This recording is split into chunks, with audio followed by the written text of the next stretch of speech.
Hey everyone, and welcome to The Explainer from the Google on Everything YouTube channel. So let's just start with a scenario. Imagine you're at home, totally safe, or so you think, and then, bam, you're hit by a force you can't see, a sound you can't place, and an injury that doctors just can't explain. Well, back in 2016, this nightmare became a reality for American officials, and it kicked off a global mystery that's still unfolding today.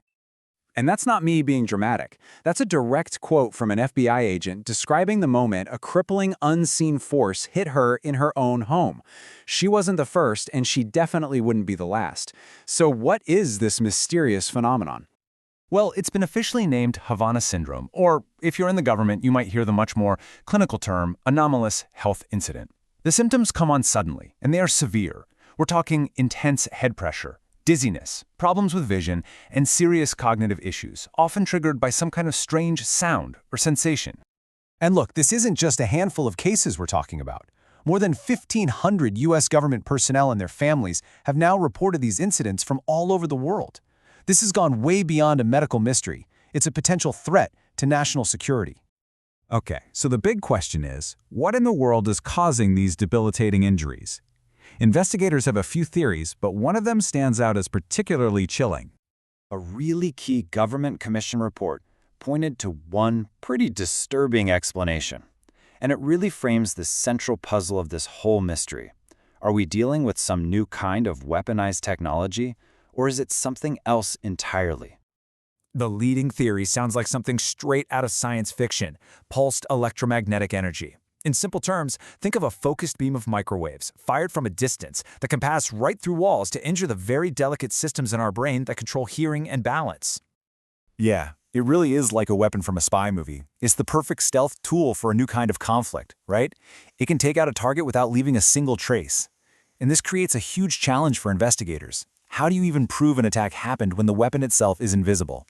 So this has kicked off a major debate. Is this a secret weapon causing actual physical brain injuries? Or could it be something called mass psychogenic illness, where stress and suggestion literally create real physical symptoms?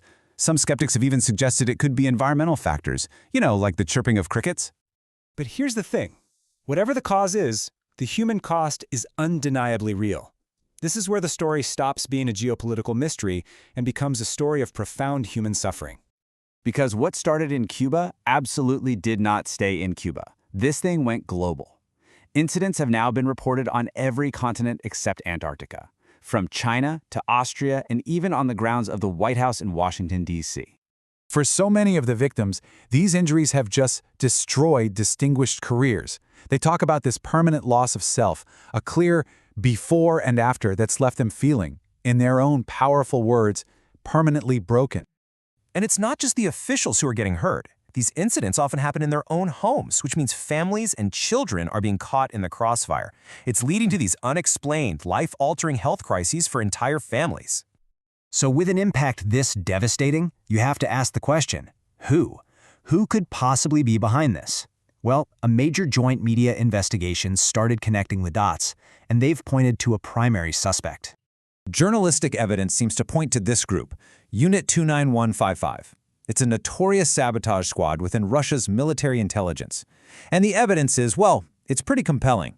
They have the means, they have a potential motive, and they were reportedly in the right place at the right time for several of these incidents.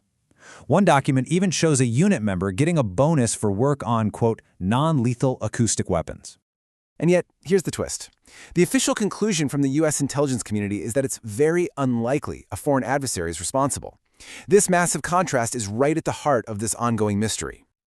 So you're left with two completely conflicting narratives. On one side, you have victims and independent investigators who are convinced this is a covert attack, causing real traumatic brain injuries. And on the other, you have the official government report that suggests things like pre-existing conditions and environmental factors are the more likely culprits. But even that official assessment isn't unanimous. While most of the intelligence agencies found an adversary very unlikely, two of them remain unconvinced. They say they have only low or moderate confidence in that conclusion. So this mystery is far, far from solved. So what's the takeaway here? Are these all just tragic coincidences? Or are we witnessing the first shots of an invisible war? And maybe the bigger question is, how do you fight an enemy you can't even see? especially when the official story leaves the victims feeling like the real battlefield is in their own minds.